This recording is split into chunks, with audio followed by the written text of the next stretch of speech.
ಕೊನೆಗೂ ವಿಶ್ವದ ದೊಡ್ಡಣ್ಣ ಅಮೆರಿಕ ಸುಂಕಾಸ್ತ್ರವನ್ನು ನಾನಾ ದೇಶಗಳ ಮೇಲೆ ಪ್ರಯೋಗಿಸಿದೆ. ಇದು ವಿಶ್ವದ ಭವಿಷ್ಯದ ವ್ಯಾಪಾರ ವಹಿವಾಟಿನ ಮೇಲೆ ಪರಿಣಾಮ ಬೀರುವಂತಹ ಎಲ್ಲ ಲಕ್ಷಣಗಳು ಗೋಚರಿಸ್ತಾ ಇದೆ. ಅಮೆರಿಕ ಅಧ್ಯಕ್ಷರಾಗಿ ಆಯ್ಕೆ ಬಂದ ಟ್ರಂಪ್ ಆರಂಭದಲ್ಲೇ ತನ್ನ ದೇಶಕ್ಕೆ ಆಮದಾಗುವಂಥ ಸರಕುಗಳ ಮೇಲೆ ಸುಂಕ ಹೆಚ್ಚಿಸೋ ಬಗ್ಗೆ ಪ್ರಸ್ತಾಪ ಮಾಡ್ತಾನೆ ಬಂದಿದ್ರು. ಕೊನೆಗೂ ಸುಂಕವನ್ನು ಘೋಷಿಸಿಯೇ ಬಿಟ್ರು. ಇದು ವಿಶ್ವದಲ್ಲಿ ವ್ಯಾಪಾರ ಸಮರಕ್ಕೆ ನಾಂದಿ ಹಾಡಲಿದೆಯಾ? ಟ್ರಂಪ್ ಸುಂಕಾಸ್ತ್ರವನ್ನು ಹಲವಾರು ದೇಶಗಳು ಟೀಕಿಸಿದೆ. ಇದರಿಂದಾಗಿ ವಿಶ್ವದ ರಫ್ತು ಮತ್ತು ಆಮದು ವಹಿವಾಟಿನ ಮೇಲೆ ಭಾರೀ ಪರಿಣಾಮ ಬೀರುತ್ತೆ ಅಂತ ಕೂಡ ಹೇಳಿದೆ. ಇದನ್ನು ಮರುಪರಿಶೀಲಿಸದೇ ಇದ್ರೆ ಪ್ರತೀಕಾರದ ಕ್ರಮವನ್ನು ತೆಗೆದುಕೊಳ್ಳುವುದಾಗಿ ಎಚ್ಚರಿಕೆ ಕೊಟ್ಟಿದೆ.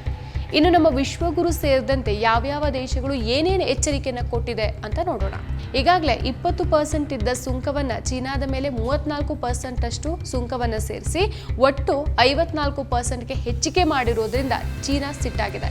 ಸುಂಕವನ್ನು ಹೆಚ್ಚಿಸಿರೋದು ಚೀನಾದ ದೃಢವಾಗಿ ವಿರೋಧಿಸುತ್ತೆ ಮತ್ತು ತನ್ನ ಹಿತಾಸಕ್ತಿಯನ್ನು ಕಾಪಾಡಿಕೊಳ್ಳೋಕೆ ಪ್ರತಿಕ್ರಮಗಳನ್ನು ತೆಗೆದುಕೊಳ್ಳುತ್ತೆ ಅಂತ ಹೇಳಿದೆ.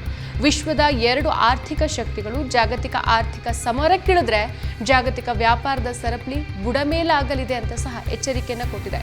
ಇನ್ನು ಆಸ್ಟ್ರೇಲಿಯಾ ಟ್ರಂಪ್ ಈ ಏಕಪಕ್ಷೀಯ ಕ್ರಮ ಆಸ್ಟ್ರೇಲಿಯಾಗೆ ಅನಿರೀಕ್ಷಿತ ಏನಲ್ಲ. ಇದರಿಂದಾಗಿ ಜಾಗತಿಕ ಆರ್ಥಿಕತೆಯಲ್ಲಿ ಅನಿಶ್ಚಿತತೆಯನ್ನು ಹೆಚ್ಚಿಸುತ್ತೆ ಮತ್ತು ಅಮೆರಿಕದ ಮನೆಗಳಿಗೆ ವೆಚ್ಚವನ್ನು ಹೆಚ್ಚಿಸುತ್ತೆ. ಅದಕ್ಕಾಗಿಯೇ ನಮ್ಮ ಸರ್ಕಾರವು ಪರಸ್ಪರ ಸುಂಕವನ್ನು ವಿಧಿಸೋಕೆ ಪ್ರಯತ್ನಿಸೋದಿಲ್ಲ. ಹೆಚ್ಚಿನ ಬೆಲೆಗಳು ಮತ್ತು ನಿಧಾನಗತಿಯ ಬೆಳವಣಿಗೆಗೆ ಕಾರಣ ಆಗುವಂಥ ಸ್ಪರ್ಧೆಯಲ್ಲಿ ಭಾಗವಹಿಸೋದಿಲ್ಲ. ಇದು ಸ್ನೇಹಪರ ಕ್ರಮ ಅಲ್ಲ. ನಮ್ಮ ವಿದೇಶಿ ವಿನಿಮಯ ಸಹಕಾರದಿಂದಾಗಿ ಈ ಅನ್ಯಾಯದ ಸುಂಕಗಳನ್ನು ತೆಗೆದುಹಾಕಬೇಕು ಅನ್ನೋ ವಾದವನ್ನು ನಾವು ಮಂಡಿಸ್ತೇವೆ ಅಂತ ಹೇಳಿದ್ದಾರೆ. ಇನ್ನು ಜಪಾನ್ ದೇಶ ಇತ್ತೀಚಿನ ಕ್ರಮಗಳು ಅತ್ಯಂತ ವಿಷಾದಕರವಾಗಿದೆ, ಅವನ್ನ ಮರುಪರಿಶೀಲಿಸಬೇಕು ಅಂತ ಬಲವಾಗಿ ವಿನಂತಿಸ್ತಾ ಇವೆ. ಸೊ ಅಮೆರಿಕದ ನೀತಿಯಿಂದ ಪರಸ್ಪರ ಆರ್ಥಿಕ ಸಂಬಂಧಗಳ ಮೇಲೆ ಮತ್ತು ಜಾಗತಿಕ ಆರ್ಥಿಕತೆ ಮೇಲೆ ಗಮನಾರ್ಹ ಪರಿಣಾಮ ಬೀರಬಹುದು. ಆದುದರಿಂದ ಸುಂಕ ಕ್ರಮಗಳಿಗಿಂತ ಜಪಾನನ್ನ ಹೊರಗಿಡುವಂತೆ ಅಮೆರಿಕವನ್ನ ಬಲವಾಗಿ ಒತ್ತಾಯಿಸ್ತೇವೆ ಅಂತ ಹೇಳಿದ್ದಾರೆ. ಇನ್ನು ಮುಕ್ತ ವ್ಯಾಪಾರ ಒಪ್ಪಂದಕ್ಕೆ ಅನುಗುಣವಾಗಿಲ್ಲದ ನ್ಯಾಯಸಮ್ಮತವಲ್ಲದ ಅಮೆರಿಕದ ಸುಂಕಕ್ಕೆ ವಿರುದ್ಧವಾಗಿ ಕೆನಡಾ ದೇಶ ಅಮೆರಿಕದ ಕಾರುಗಳ ಮೇಲೆ 25% ಅಷ್ಟು ತೆರಿಗೆ ವಿಧಿಸುವ ಮೂಲಕ ಪ್ರತಿಕ್ರಮವನ್ನು ತೆಗೆದುಕೊಳ್ಳುತ್ತೆ ಅಂತ ಸಹ ಕೆನಡಾದ ಪ್ರಧಾನಿ ಹೇಳಿದ್ದಾರೆ. ಇನ್ನು ಬ್ರಿಟನ್ ವಿಚಾರಕ್ಕೆ ಬರೋದಾದ್ರೆ ಪ್ರತೀಕಾರದ ಸುಂಕಗಳನ್ನು ಎದುರಿಸಬಹುದಾದಂಥ ಸಾವಿರಾರು ಅಮೆರಿಕನ್ ಸರಕುಗಳನ್ನು UK ಪಟ್ಟಿ ಮಾಡತ್ತೆ ಅಂತ ಬ್ರಿಟನ್ ಹೇಳಿದೆ. ಇನ್ನು ಜರ್ಮನಿಯ ಚಾನ್ಸಲರ್ ಅವರು ಅಮೆರಿಕದ ಹೊಸ ಸುಂಕವನ್ನ ಮೂಲಭೂತವಾಗಿ ತಪ್ಪಾದ ಕ್ರಮವಾಗಿದ್ದು ಇದಕ್ಕೆ ಕ್ರಮವಾಗಿ ಬರ್ಲಿನ್ ಯುರೋಪಿಯನ್ ಒಕ್ಕೂಟವು ಅಮೆರಿಕದ ತಂತ್ರಜ್ಞಾನ ದಿಗ್ಗಜರನ್ನ ಗುರಿಯಾಗಿಸಿಕೊಂಡು ಪ್ರತೀಕಾರ ತೀರಿಸಿಕೊಳ್ಳಬಹುದು ಅಂತ ಎಚ್ಚರಿಕೆಯನ್ನು ಕೊಟ್ಟಿದ್ದಾರೆ.